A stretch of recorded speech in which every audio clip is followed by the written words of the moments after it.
उससे घर जाना था, छोटा लड़का था और उसकी ऑटो कुछ तो मिस हो गई थी या नहीं आई थी उस दिन, तो उसको घर जाना था।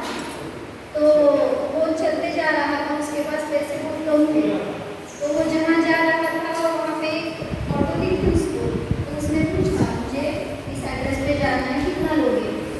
तो उसने बताया 20 रुपये दूंगा। तो बच्चा बोलता है नहीं नहीं मैं कम दूंगा, कितने 15 रुपये दूंगा, मुझे छोड़ के आओ।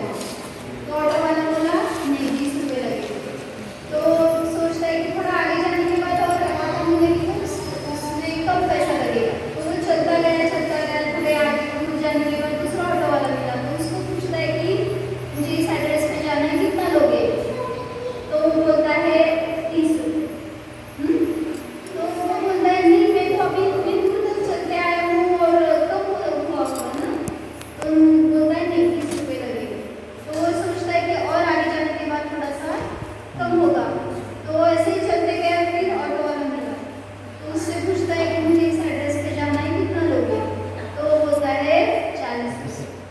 वो पूछता है ये क्या हो रहा है, मैं तो इतना दूर तक चलते आया हूँ और नज़दीक है घर और पैसे कम होने चाहिए भैया। तो बच्चा था, ऑटो के लिए पैसे कम थे उसके पास, तो वो चलते जा रहा था, घर को जाना था उसको। तो वो एक जगह पे रुकता है और ऑटो वाले से पूछता है कि यहाँ पे जाना है, कितना पैसा लोगे? तो पहले वो बोलता है 20 रुपये। तो वो थोड़े और दूर तक चलते जाते हैं, वहाँ पूछता है, वो बोलता है 30 रुपये। आगे और चलते जाते हैं, वहाँ बोलते हैं 40 रुपये। तो वो अभी शॉक हो गया ना कि ये ऐसे नहीं हो रहा है, मैं इतनी दूर तक चलते आया हूँ तो कम होता जाना चाहिए। तो फिर वो ऑटो वाले से पूछता है कि मैं इतनी दूर तक आया हूँ तो ये पैसा आपने ज़्यादा क्यों बता रहे हैं? तो वो क्या बोलता है, वही ऑटो वाला था जो पहले से मिल रहा था, पहले भी उसी को पूछा था, सेकेंड टाइम भी थर्ड टाइम भी। तो वो बोलता है कि मैं तुम्हें फॉलो कर रहा था, तुम जहाँ जाना चाहते हो उससे विरुद्ध दिशा में जा रहे हो, घर है उस तरफ और तुम जा रहे हो दूसरी तरफ, तो पैसे ज़्यादा हो गया तुम।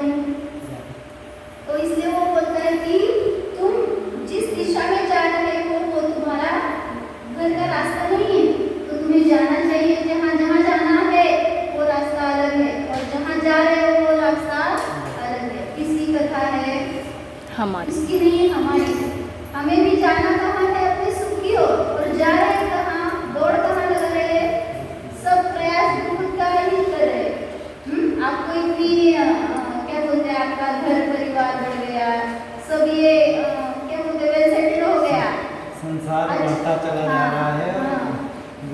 फिर वो संसार का बढ़ना, रे देखती हार है, ऐसा बताया है ना। आपको लगता है संसार बढ़ रहा है मतलब मैं खुश हूँ, मुझे आनंद मिल रहा है, ये मेरा सक्सेस है, ऐसा आपको लगता है। लेकिन इतना ही बता रहे हैं कि जितना आपका परिग्रह बढ़ेगा, जितना आपका परिवार बढ़ेगा, मोह बढ़ेगा, तो वो मोक्ष के लिए बाधक है।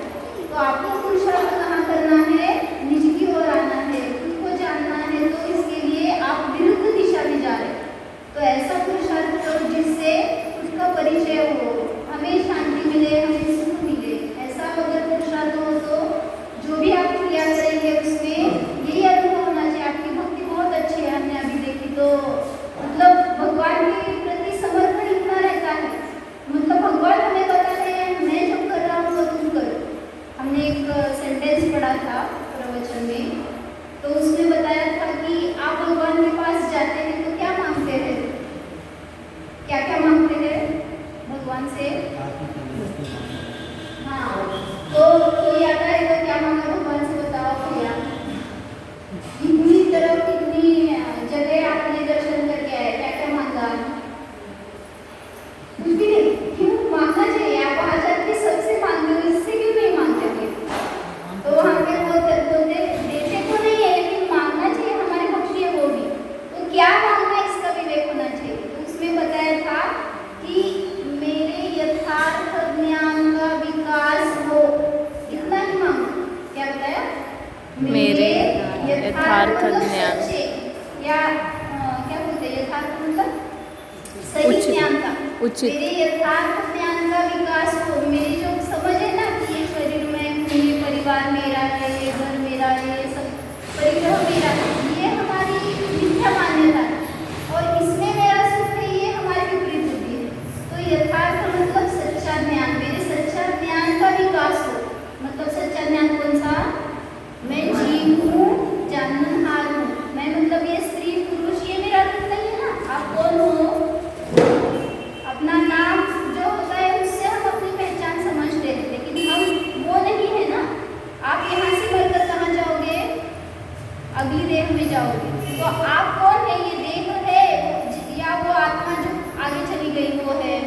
अभी भी आत्मा इस देह में है, तो आप देह है या आत्मा है? आत्मा या मरने के बाद भी आत्मा होते हैं? आत्मा अजर अमर अविनाशी है और शरीर नश्वर है। हाँ। तो जो भी हमारा परिचय होगा वह आत्मा से होगा, क्योंकि हमारे स्वरूप बदल जाएंगे पर आत्मा नहीं। हाँ, तो हम इससे अपना स्वरूप समझते हैं, ये हमारी भूल है ना। तो इसलिए जिनवाणी में बताया जाता है कि जो अपना रूप है वो कांस्टेंट है, किसी भी शरीर में पर्याय में अवस्था में रहो वो कांस्टेंट रहेगा, वैसा ही रहेगा। तो मरने के बाद हम आत्मा होते हैं, ऐसा नहीं है। इस देह में है तो भी इस आत्मिक शरीर से भिन्न है, तो उसका भावासन होना, उसका ज्ञान होना, यही हमारा सच्चा धर्म है। मतलब ये बता रहे हैं भगवान। तो इसलिए भगवान से मांगना क्या है बताओ? मेरे यथार्थ ज्ञान का गुरु, मेरे यथार्थ ज्ञान का यथार्थ ज्ञान ज्ञान दीदी की ज्ञान ज्ञान यथार्थ ज्ञान का विकास हो। यथार्थ ज्ञान का विकास हो, हाँ, उस सद्बुद्धि की प्राप्ति हाँ, हो। बराबर। उस यथार्थ ज्ञान से ही अपना परिचय होता है, विपरीत ज्ञान से नहीं हो सकता। तो इसलिए जब भी दर्शन करेंगे, पूजन करेंगे, उसमें यही अपना प्रयोजन होना चाहिए कि मुझे अपनी खुद का परिचय होना चाहिए, ज्ञान होना चाहिए, उसमें मेरा आत्मा का चिंतन हो, आत्म तत्व का ज्ञान हो और आत्मा में आत्मविशुद्धि की बढ़ना प्राप्ति हो। तो यही हमारा सच्चा धर्म तभी प्रकट होगा जब हमें अपना ज्ञान होगा। नहीं तो क्रिया तो सभी लोग करते हैं, सभी पंथ के सभी मत के जीव करते हैं धर्म, उनका वो भी समझते हैं हम जो कर रहे हैं वो श्रेष्ठ धर्म है, आप भी समझते हैं। फिर डिफरेंस क्या रहा आप में और आप क्यों बोलते हैं कि आपका धर्म श्रेष्ठ है, आपके भगवान भी धर्म श्रेष्ठ है? ऐसा क्यों? वो बोलते हैं हमारे भी भगवान श्रेष्ठ है। तो उसके लिए आपके पास केतु चाहिए ना। आपका धर्म क्यों श्रेष्ठ है बताओ भैया? ये मोक्ष मार्ग के लिए इसलिए हाँ। हमारा धर्म श्रेष्ठ है, और अन्य धर्म में मोक्ष मार्ग नहीं है। हाँ। केवल देवों की भक्ति बताई गई, बराबर। जबकि हमारे पास तीर्थंकर भगवानों की आराधना के माने परिणाम स्वरूप हमारे आत्म तत्व की विशुद्धि बढ़ती है और मोक्ष मार्ग के लिए हम लोग बराबर। तो आपका ज्ञान बहुत अच्छा है, आप रोज किया करो, रोज यहाँ पे मतलब ज्ञान देना चाहिए सबको। आज ज्ञान की कमी हो रही है सभी के पास, और ये ज्ञान ही हमारी सुरक्षा करता है। जिस भी लोग ले जाएंगे तो ज्ञान हमारे साथ हो तो कोई हमारा कुछ बिगाड़ नहीं सकेगा।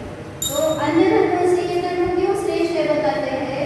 तो इसमें भगवान हमें ये नहीं बोलते कि तुम मुझे मेरी पूजा करते रहो, मुझे ही आदर्श बना के मेरे ही सामने मस्तक मेरे मुझे पे समर्पित हो रहे हो, ये ठीक।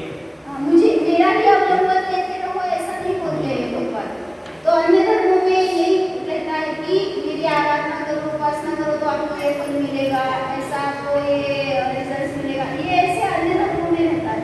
तो यहाँ पे भगवान बोलते हैं मेरे आधार से मत रहो, तुम वो करो जो मैं कर रहा हूँ। तो वो क्या कर रहे हैं? भगवान डोळे उघडे तो बंद है, वेदरागता को धारण कर गहन तपस्या में लीन हो। वो खुद को आत्म तत्व का चिंतन कर आत्मा को शुद्धात्मा बनाकर शुद्धात्मा को प्राप्त कर। हाँ, तो वो हमें करना है।